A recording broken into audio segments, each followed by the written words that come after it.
Hello बच्चों, world history की series में आज हम पढ़ेंगे नेशनलिज्म इन यूरोप। और नेशनलिज्म इन यूरोप का टॉपिक है वो है फ्रेडरिक शोरू। फ्रेडरिक शोरू हमारी जो टेक्स्ट बुक है 10th की, उसके स्टार्टिंग में ही है। लेसन की स्टार्टिंग ही फ्रेडरिक शोरू से होती है। तो आइए देखते हैं फ्रेडरिक शोरू कौन था।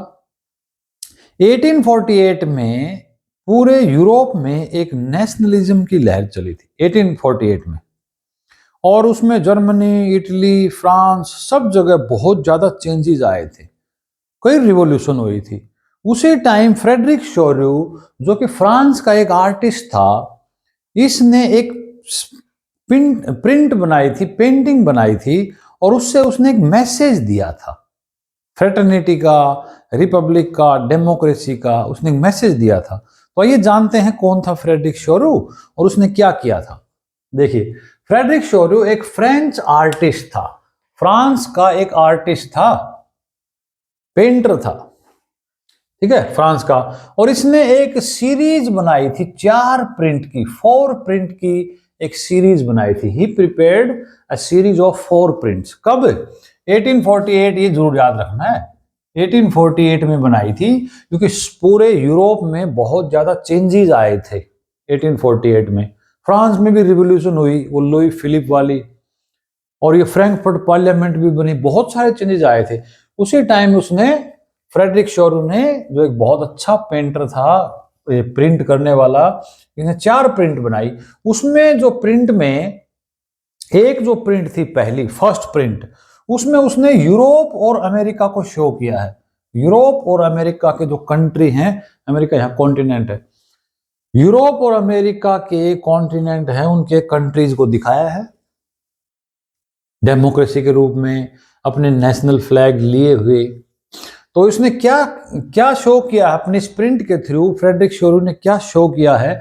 उसने शो किया है अपना ड्रीम, अपना एक सपना। फ्रेडरिक शोरू का सपना था, उसने क्या ड्रीम लिया था कि पूरी दुनिया, पूरा वर्ल्ड डेमोक्रेटिक हो, लोकतंत्र हो, डेमोक्रेसी हो, उसमें सोशल रिपब्लिक हो, पूरा world, the whole world should be democratic and social Republic.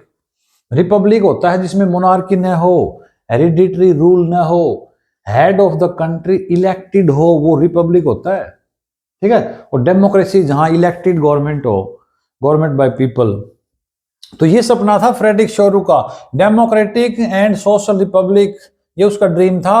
और ये इसने शो किया इस प्रिंट्स में।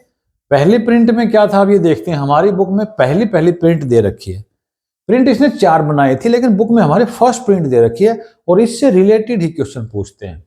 तो फर्स्ट प्रिंट में है यूरोप और अमेरिका, ठीक है। ये सभी कंट्री स्टेच्यू ऑफ लिबर्टी है उसके आगे से गुजर रहे हैं, passing by statue of liberty.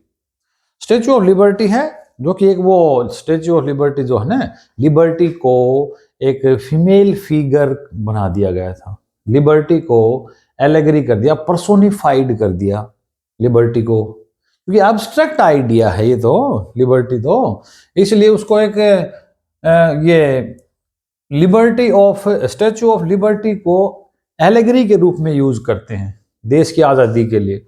तो स्टैचू ऑफ लिबर्टी के सामने से सभी लोग जा रहे थे, ये सभी कंट्री के लोग, ये इस बुक में दिखाया गया है। और वो स्टैचू ऑफ लिबर्टी है ना, उसके दोनों हाथों में क्या क्या है ये भी याद रखना है। एक हाथ में तो वो स्टैचू ऑफ लिबर्टी, जिसके आगे से सारे कंट्री निकल रहे हैं अपना अपना नेशनल फ्लैग लेके, वो उसने अपने एक हाथ में तो वो टॉर्च ऑफ एनलाइटनमेंट लिए हुए है। स्टैचू ऑफ लिबर्टी है जो न्यूयॉर्क में है, फ्रांस के लोगों ने बनाई थी वो, फ्रांस के लोगों ने ही गिफ्ट दिया था अमेरिका को। अब वो न्यूयॉर्क में है स्टैचू ऑफ लिबर्टी। तो अपने एक हाथ में तो वो एनलाइटनमेंट होता है नॉलेज, ज्ञान, ज्ञान की जो मसाल है वो अपने हाथ में लिए हुए, और दूसरे हाथ में क्या है, अदर हैंड में charter of the rights of man, rights of man का जो चार्टर है वो लिए हुए हैं, यानी कॉन्स्टिट्यूशन की कॉपी। कॉन्स्टिट्यूशन है राइट्स ऑफ मैन चार्टर, इसी से तो शुरू हुआ था फ्रांस का कॉन्स्टिट्यूशन, ये समझ लो। उसके बाद उस प्रिंट में क्या क्या है ये बता रहे हैं यहां। उस प्रिंट में सारे कंट्री स्टेच्यू ऑफ लिबर्टी के आगे से जा रहे हैं अपने नेशनल फ्लैग के साथ, और उस प्रिंट में उस स्टैचू के सामने सैटर्ड रिमेन्स पड़े हैं। फोरग्राउंड होता है सामने, सामने क्या पड़ा है? टूटे हुए खंडर पड़े हैं। और ये रिमेन्स किसके हैं? अब्सोल्यूट इंस्टीट्यूशंस के। अब्सोल्यूट होते हैं ना, जो ऑटोक्रेसी होती है, निरंकुश डिक्टेटरशिप, ऑटोक्रेसी, उसको बोलते हैं अब्सोल्यूट डिक्टेटरशिप। वन मैन का जो राज होता है उसको। तो उन बिल्डिंग्स के, इंस्टीट्यूशंस के टुकड़े पड़े हैं सामने। लोगों ने डिमोलिश कर दिया डिक्टेटरशिप को, ऑटोक्रेसी को, अब्सोल्यूटिस्ट इंस्टीट्यूशंस को, और उसके टुकड़े पड़े हैं सामने। शटर्ड का मतलब ब्रोकन रिमेन्स। ठीक है। इस प्रिंट के द्वारा फ्रेडरिक शोरू ने क्या शो किया? उटोपियन विजन शो किया। ये उटोपियन विजन है शोरू का। शोरू ने ये उटोपियन विजन लिया। ये क्या होता है? उटोपिया एक नॉवल था। उटोपिया देखो लिख रखा मैंने। उटोपिया का मतलब है एन आइडियल स्टेट, सोसाइटी, एक ऐसी सोसाइटी जिसमें कोई भी लड़ाई झगड़ा नहीं है, बिल्कुल परफेक्ट सोसाइटी है। नॉवल आया था पहले ये 17वीं सेंचुरी में। इसमें ऐसी स्टोरी बताई थी कि सब कुछ परफेक्ट है उस देश में, उस सोसाइटी में।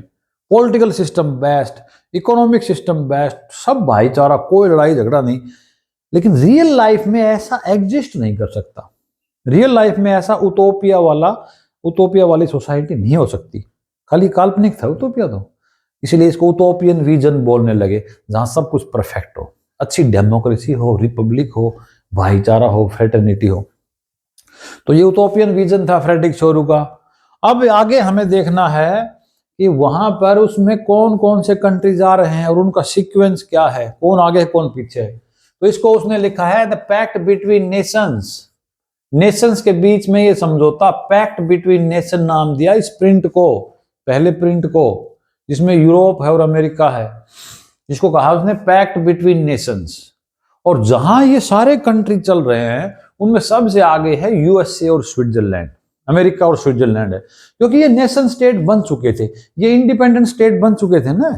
1776 में तो ये यूएसए बन गया था अमेरिका, 1776 में स्विट्जरलैंड बन गया था। तो ये तो स्टैच्यू ऑफ लिबर्टी से थोड़ा आगे चले गए हैं यूएसए और स्विट्जरलैंड। कौन कौन से देश हैं, उनके पीछे कौन कौन है, और एक लाइन से ट्रेन के साथ वो ट्रेन बना के वो जा रहे हैं। सबसे आगे यूएसए और स्विट्जरलैंड, जो कि स्टैच्यू ऑफ लिबर्टी से आगे चले गए। ठीक है। उसके बाद फ्रांस है, इन दोनों के बाद फ्रांस है जो बिल्कुल स्टैच्यू ऑफ लिबर्टी के सामने आ गया है। इस पिक्चर में है वो बता रहे हैं, ये फ्रेडरिक शोरू की जो प्रिंट थी उसमें। तो फ्रांस का भी ट्राई कलर होता है, ब्लू होता है लेकिन उसमें। ठीक है। और जर्मनी है, फिर फ्रांस के पीछे जर्मनी है। जर्मनी का भी तिरंगा होता है, वो ब्लैक, रेड और गोल्ड होता है, वो जर्मनी उसके पीछे है। जर्मनी के पीछे फिर ऑस्ट्रिया है। जर्मनी देखो, जर्मनी की खास बात याद रखनी है, जर्मनी बनी नहीं थी 1848 में। जर्मन जो यूनिफिकेशन है वो 1871 में हुआ था। लेकिन यहां देखो जर्मन यूनिफिकेशन की बातें होने लगी थी, रिप्रेजेंट होने लगा था। जर्मनी तो 1871 में जर्मनी नाम पड़ा है। ये जर्मन स्पीकिंग जो एरिया के लोग थे ना, वो थे यहाँ ब्लैक, रेड और गोल्ड नेशनल फ्लैग के साथ।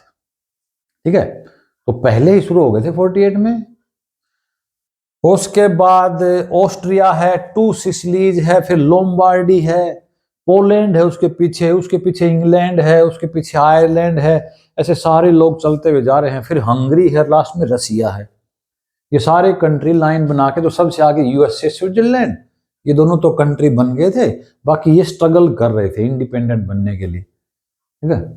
फ्रांस है, फिर जर्मनी है, और फिर लास्ट में क्या दिखाया है कि स्प्रिंट में ये सारे तो चल ही रहे हैं, साथ में ऊपर की तरफ क्राइस्ट है, जीसस क्राइस्ट भगवान, और सेंट हैं, संत महात्मा है, उनकी फोटो हैं, और एंजल्स हैं, देवदूत हैं सारे।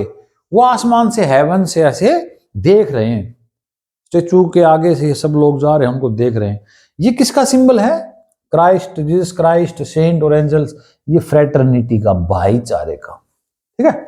ये भाईचारे का सिंबल है। तो ये हमारा टॉपिक था फ्रेडरिक शोरू। 1848 में इसने एक प्रिंट बनाई थी और उसमें इसने मैसेज दिया था डेमोक्रेटिक सोशल रिपब्लिक का। उसने पहले प्रिंट में यूरोप और अमेरिका को दिखाया, स्टैच्यू ऑफ लिबर्टी के आगे से सब लोग जा रहे हैं। तो ये संदेश दिया इसने कि पूरी दुनिया में डेमोक्रेसी होनी चाहिए और रिपब्लिक होना चाहिए। ठीक है। Thanks for watching.